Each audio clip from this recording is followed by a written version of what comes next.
আমলকি একাদশীর মাহাত্ম্য। যুধিষ্ঠির বললেন, হে কৃষ্ণ, মহাফলদাতা বিজয়া একাদশীর কথা শুনলাম। এখন ফাল্গুন মাসের শুক্লপক্ষের একাদশীর যে নামে বিখ্যাত তা বর্ণনা করুন। শ্রীকৃষ্ণ বললেন, হে মহাভাগ যুধিষ্ঠির, মান্ধাতার প্রশ্নের উত্তরে মহাত্মা বশিষ্ঠ এই একাদশীর মহিমা কীর্তন করেছিলেন। আপনার কাছে এখন আমি সেই কথা বলছি। এই একাদশীর নাম আমলকি। বিষ্ণুলোক প্রদানকারী রূপে এই একাদশী বিশেষভাবে মহিমান্বিত। একাদশীর দিন আমলকি বৃক্ষের তলে রাত্রি জাগরণ করলে সহস্রগ্রাভী দানের ফল লাভ হয়।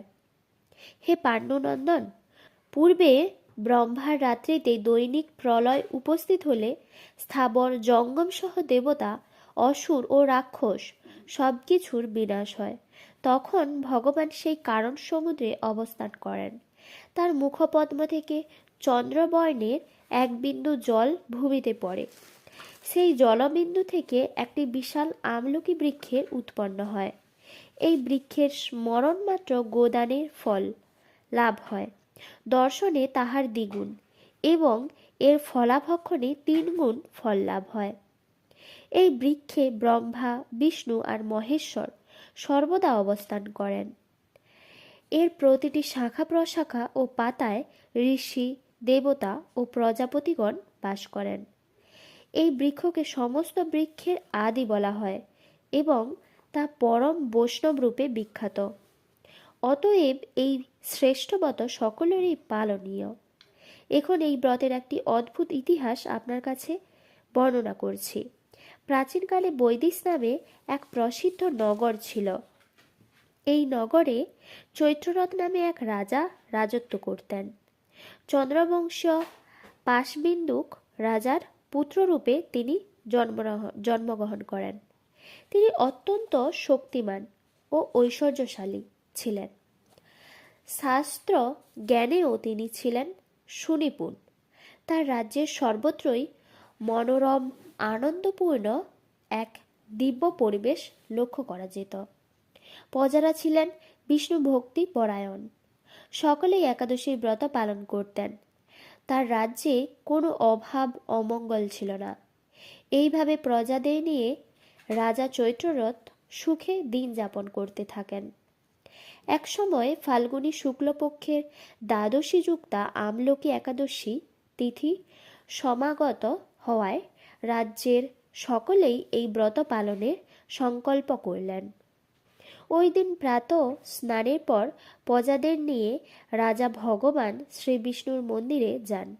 সেখানে সুবাসিত জলপূর্ণ কলস, ছত্র, বস্ত্র, পাদুকা, পঞ্চরত্ন ইত্যাদি দিয়ে সাজিয়ে স্থাপন করেন। তারপর ধূপ দীপ দিয়ে যত্ন সহকারে মুনি ঋষিদের দ্বারা শ্রী পরশুরাম মূর্তি সমন্বিত আমলকীয় পূজা করেন। হে পরশুরাম, হে রেণুকার সুখবর্ধক, হে ধাত্রী, হে পাপ বিনাশিনী আমলকি, তোমাকে প্রণাম। আমার অঘ্রজল গ্রহণ করো। এইভাবে দিনে যথাবিধি পূজা, স্তবস্তুতি, নৃত্য গীত করে রাজা ভক্তি ভরে সেই বিষ্ণু মন্দিরে রাত্রি জাগরণ করতে লাগলেন।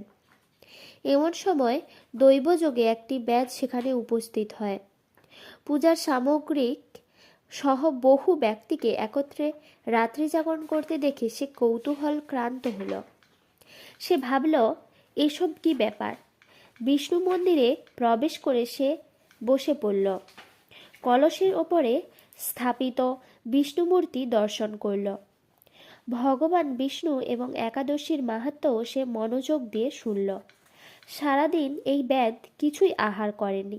এইভাবে ক্ষুধায় কাতর হয়ে সেখানে সে রাত্রি জাগরণ করল। পরদিন প্রজাসহ রাজা নগরের দিকে যাত্রা করলেন। সেই ব্যাধও তার গৃহে ফিরে গেলেন। এরপর একসময় ব্যাধের মৃত্যু হল। একাদশীতে রাত্রি জাগরণ ব্রত প্রভাবে সেই ব্যাধ পরবর্তী জন্মে এক রাজ্যের অধীশ্বর রূপে নিযুক্ত হল। জয়ন্তী নামে এক নগরী ছিল। সেখানে বিদ্যুরথ নামে এক রাজা বাস করতেন।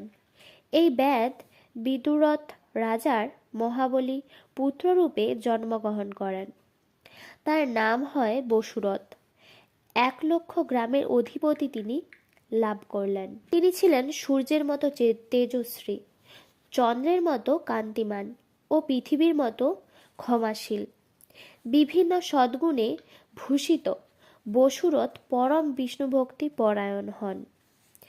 এই মহাদাতা রাজা একবার শিকার করতে গিয়ে পথ ভুলে যান। গভীর জঙ্গলের মধ্যে ক্ষুধায় পীড়িত হয়ে তিনি ক্লান্তিবশত শুয়ে পড়েন। এমন সময় কতগুলি পর্বত নিবাসী ম্লেচ্ছ রাজার কাছে এসে নানাভাবে উৎপীড়ন করতে থাকে। রাজাকে তাদের শত্রু মনে করে তারা তাকে হত্যা করতে চেষ্টা করে। পূর্বে এই রাজা আমাদের পিতামাতা, পুত্র পুত্র সবাইকে মেরে ফেলেছে, আমাদের গৃহ ছাড়া করেছে। এই রকম বলতে বলতে ম্লেচ্ছরা রাজাকে হত্যা করতে উদ্যত হন। তারা বিভিন্ন অস্ত্রশস্ত্রে তাকে আঘাত করতে থাকে, কিন্তু আশ্চর্যের বিষয় তাদের সকল প্রচেষ্টা ব্যর্থ হয়। রাজার কোনো ক্ষতিই তারা সাধন করতে পারেনি। তখন রাজার শরীর থেকে নানা অলঙ্কারে বিভূষিতা এক পরমা সুন্দরী স্ত্রী মূর্তি আবির্ভূতা হন। মহাশক্তি ধারিণী এই নারী অল্প সময়ের মধ্যেই সকল পাপী ম্লেচ্ছকে নিধন করল। রাজার নিদ্রা ভঙ্গ হল। এই ভয়ানক হত্যাকাণ্ড দেখে রাজা অত্যন্ত বিস্মৃত হলেন। তিনি বলতে লাগলেন, আহা, আমার শত্রুদের হত্যা করে কে আমার প্রাণ রক্ষা করল? এমন কৃপালু কে আছে? আমি তার প্রতি আমার কৃতজ্ঞতা প্রকাশ করছি। এমন সময়ে দৈববাণী হল, ভগবান কেশব ব্যতীত শরণাগতকে রক্ষা করবার আর কে আছে? তিনি শরণাগত পালক। দৈববাণী শুনে তিনি ভক্তিযুক্ত চিত্তে গৃহে ফিরে গেলেন। তারপর প্রজাসহ মহাসুখে ইন্দ্রের মতো নিষ্কণ্টক রাজ্য ভোগ করতে লাগলেন। বশিষ্ঠ বললেন, হে রাজন, যে মানুষ এই পরম উত্তম আমলকি একাদশীর ব্রত পালন করেন তিনি নিঃসন্দেহে বিষ্ণুলোক প্রাপ্ত। পরের দিন পায়নের সময়সূচি: পশ্চিমবঙ্গ 6টা 2 থেকে 9টা 52, দিল্লি 6টা 47 থেকে 10টা 38, বৃন্দাবন 6টা 44 থেকে 10টা 36, উত্তরপ্রদেশ 6টা 32 থেকে 10টা 23, মুম্বাই মহারাষ্ট্র 6টা 58 থেকে 10টা 53, পুনে মহারাষ্ট্র 6টা 54 থেকে 10টা 49, নাগপুর মহারাষ্ট্র 6টা 35 থেকে 10টা 29, চেন্নাই তামিলনাড়ু 6টা 25 থেকে 10টা 22, ভুবনেশ্বর উড়িষ্যা 6টা 7 থেকে 10টা 2, ঝাড়খণ্ড 6টা 11 থেকে 10টা 4, বিহার 6টা 11 থেকে 10টা 3, ছত্তিশগড় 6টা 23 থেকে 10টা 17, শিলং মেঘালয় 5টা 46 থেকে 9টা 39, গুয়াহাটি আসাম 5টা 47 থেকে 9টা 39, আগরতলা ত্রিপুরা 5টা 48 থেকে 9টা 41, মিজোরাম 5টা 40 থেকে 9টা 34, মণিপুর 5টা 37 থেকে 9টা 30, নাগাল্যান্ড 5টা 36 থেকে 9টা 28, অরুণাচল প্রদেশ 5টা 41 থেকে 9টা 33, সিকিম 6টা 1 থেকে 9টা 53, উত্তরাখণ্ড 6টা 40 থেকে 10টা 30, হিমাচল প্রদেশ 6টা 49 থেকে 10টা 39, বাংলাদেশ 6টা 29 থেকে 10টা 8, ভুটান 6টা 27 থেকে 10টা 18, শ্রীলঙ্কা 6টা 23 থেকে 10টা 23।